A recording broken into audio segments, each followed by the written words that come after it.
this video, we are going to talk about conditional probability. Actually, conditional probability is the probability of one of the event when another event has already occurred. As for example, let us suppose A and B be any two events. Any two events. Then conditional probability can be written as probability of A slash B equal to probability of A slash in probability of A slash B, this slash stand for given that, so that it means probability of A when probability of B has already occurred. So that's in formula we can write it as probability of A intersection B by probability of B. So that we need to know that this probability of A intersection B is probability of A and B, and this probability of B is probability of B. Here PB acts as the probability of total event actually in this case. Let us talk about one of the examples. Suppose the question could be given like this, like if probability of A intersection B equal to 0.1 and probability of B is 0.4, find probability of A slash B. It could be given.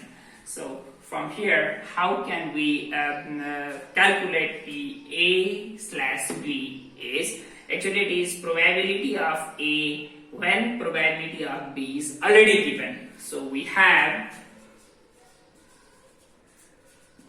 probability of A when probability of B has already given is probability of A intersection B by probability of B, which is probability of A intersection B 0.1 and probability of B is 0.4. Simply it can be written as like this. And in the same way, sometimes the question could be given like this. In next one of the question, let us see the example. Probability of A can be given as 0.3, probability of B can be given as 0.4, and probability of A union B can be given as 0.5. To find probability of A when probability of B is given, for that we need intersection actually. So as we need this probability of A intersection B, so from this we need to find intersection first actually. So firstly we need to find P A union B equal to P A plus PB minus P A intersection B. Okay, from here we will get P A intersection B first from this given information, and whenever we get P A intersection B, then we use the same formula actually. Let us see another example. In a group of 50 students, 40 study maths, 32 study physics, and each student study at least one of these subjects. At least one of these subjects. Use Venn diagram. How many study both? As we need to draw Venn diagram, before drawing Venn diagram, we need to understand the meaning of this term. As at least one of the students study any of the subject, there are no students who study none of these two subjects. It means the complement of the union is 0. So we can fill the Venn diagram like this. Actually, as at least one of these subject is taken by every student, the complement is 0. And let us fill up the diagram from intersection if it is given. In a group of 50 students, so total student is 50. 40 student studies math. Let us say this is math and this one is physics. number of students taking math, number of students taking physics, and how many students like physics? Means 40 students studies math, 40 students studies math, and 32 students studies physics. As complement is 0, let us suppose any of the variable for the intersection.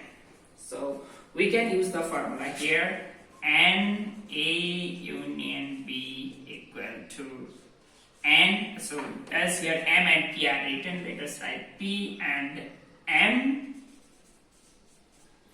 n of m plus n of p minus n of m intersection p, where this is 50 equal to, this is 40 plus 32 minus x, it is 50 minus 72 equal to minus x, therefore x equal to 22. Therefore 22 students, okay, it's better to write symbolically, it is equal to n of m intersection p. So 22 students study both the subjects. Actually, we need to use this value to find conditional probability as well, so that that 22 students study both the subjects has come over here. So number one is, if a student is chosen at random, find student studies both math but not physics as x. As x equal to 22, it is 22.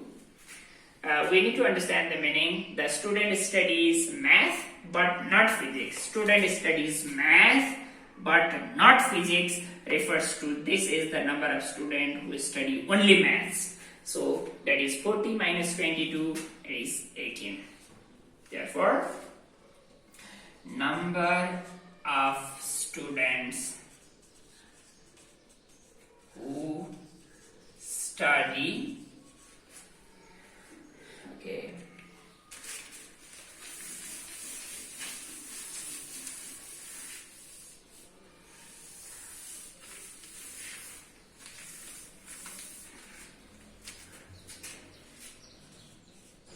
both equal to 22. This is for number A. And in number B, if a student is chosen at random, find the student who study math but not physics. So number of students who study math but not physics equal to, we have already got that, who studies math but not physics, means that is only math. That is number of students who studies only math, that is 40 minus 22 equal to 18. As the question has talked about the probability, therefore probability of student who study math but not physics equal to number of students who studies math but not physics divided by total number of students. We can cancel them to get it as 9 by 25. 9 by 25. And number second, studies physics, given that here C studies math. So what is given here? The most important thing that we need to know for conditional probability is this. The term given that refers to conditional probability. So what is given? Studies physics, given that here she studies math. Given is studies math. So always we need to keep that. That is actually in number second. Studies math should be backside. Probability of physics math. The question is like this. As probability for maths is already given according to question, so that symbolically we can write it like this. So, and we have the formula P of P intersection of these two both, P intersection M by Pm. Now,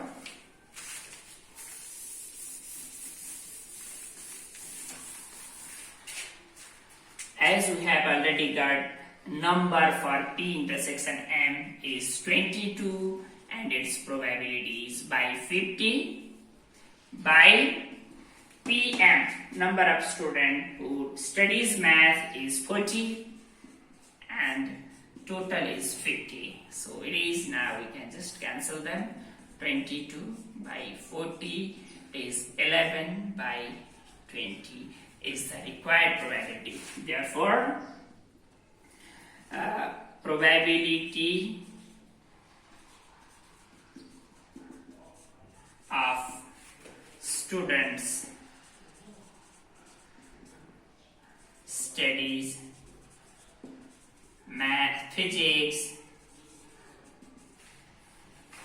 given that he or she studies